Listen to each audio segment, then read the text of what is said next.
Good afternoon. Today I'd like to provide an update on the crisis involving Russia and Ukraine. From the beginning of this crisis, I have been absolutely clear and consistent. The United States is prepared no matter what happens. We are ready with diplomacy, to be engaged in diplomacy with Russia and our allies and partners to improve stability and security in Europe as a whole.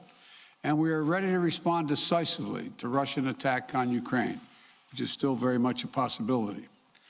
Though all the events of the last few weeks and months, this has been our approach, and it remains our approach now.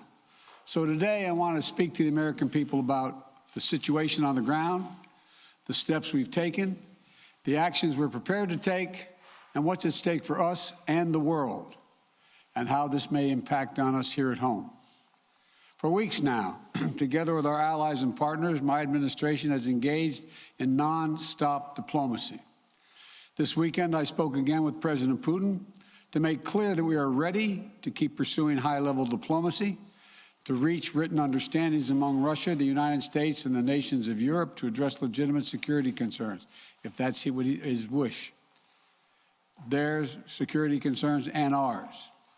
President Putin and I agreed that our team should continue to engage toward this end, along with our European allies and partners. Yesterday, the Russian government publicly proposed to continue the diplomacy. I agree. We should give the diplomacy every chance to succeed. And I believe there are real ways to address our respective security concerns. The United States has put on the table concrete ideas to establish a security environment in Europe.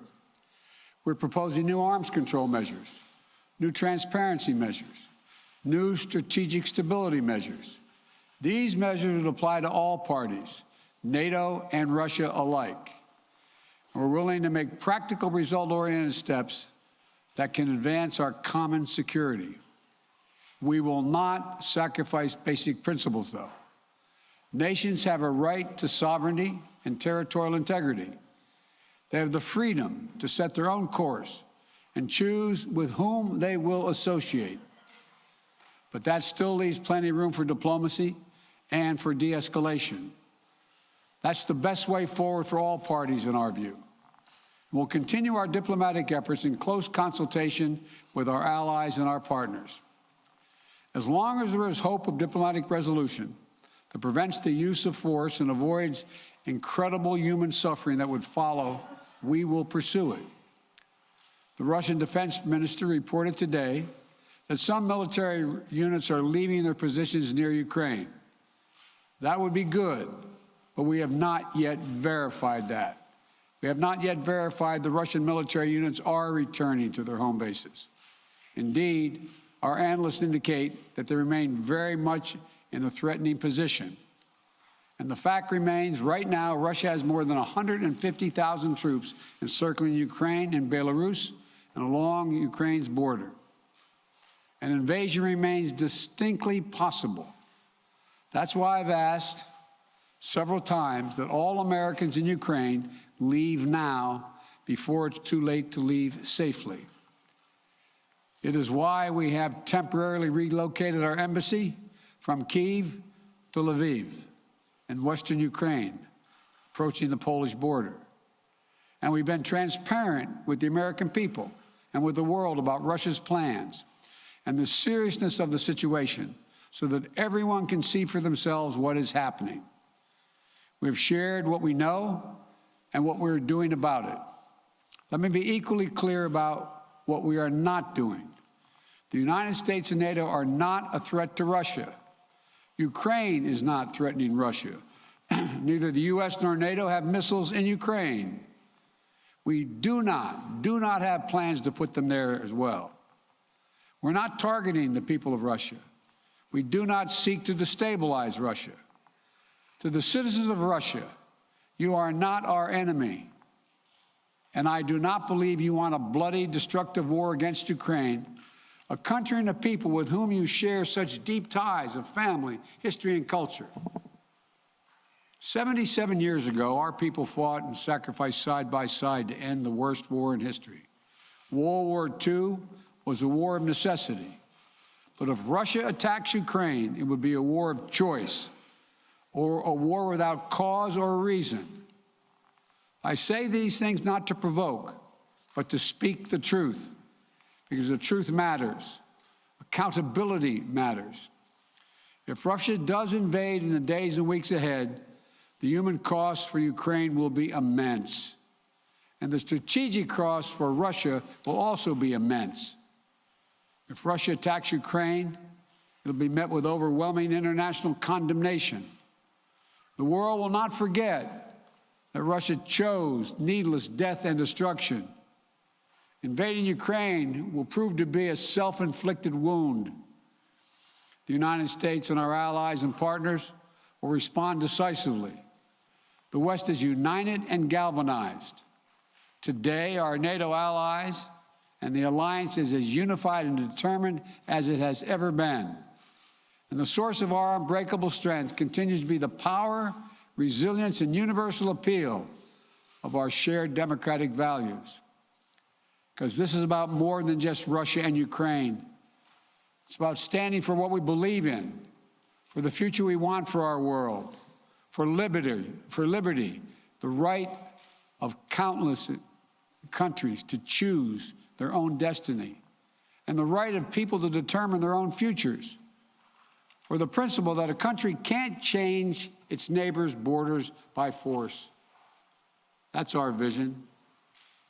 And toward that end, I'm confident that vision, that freedom will prevail. If Russia proceeds, we will rally the world to oppose its aggression. The United States and our allies and partners around the world are ready to impose powerful sanctions on export controls, including actions that we did not pursue when Russia invaded Crimea in eastern Ukraine in 2014. We will put intense pressure on their largest and most significant financial institutions and key industries. These measures are ready to go as soon and if Russia moves.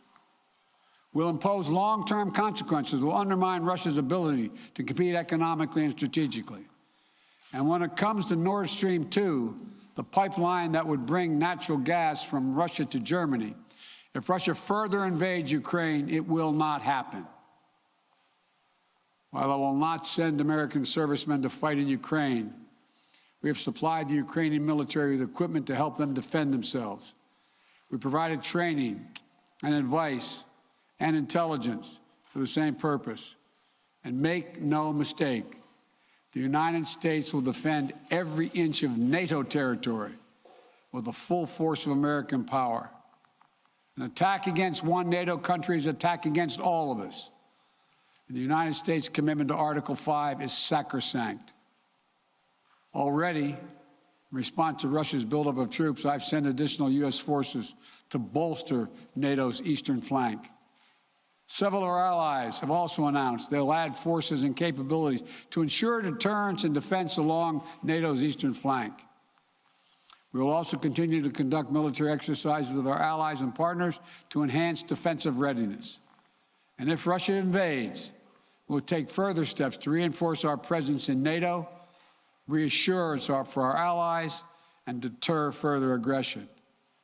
To be clear, if Russia decides to invade, that would also have consequences here at home. But the American people understand that defending democracy and liberty is never without cost.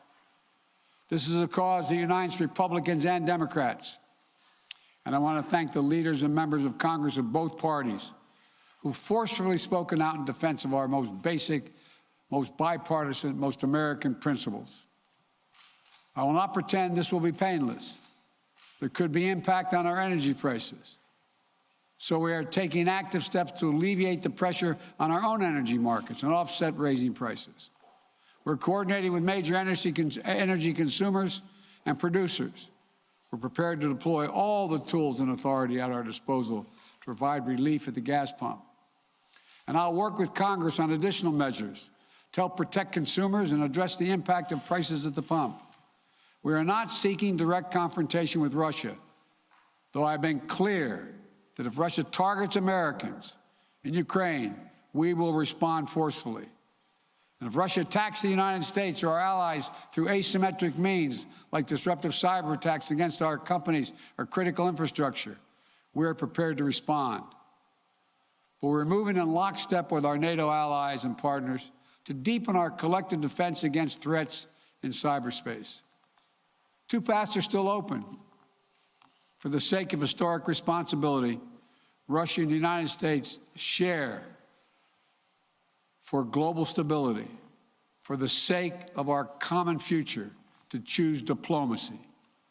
But let there be no doubt, if Russia commits this breach by invading Ukraine, responsible nations around the world will not hesitate to respond.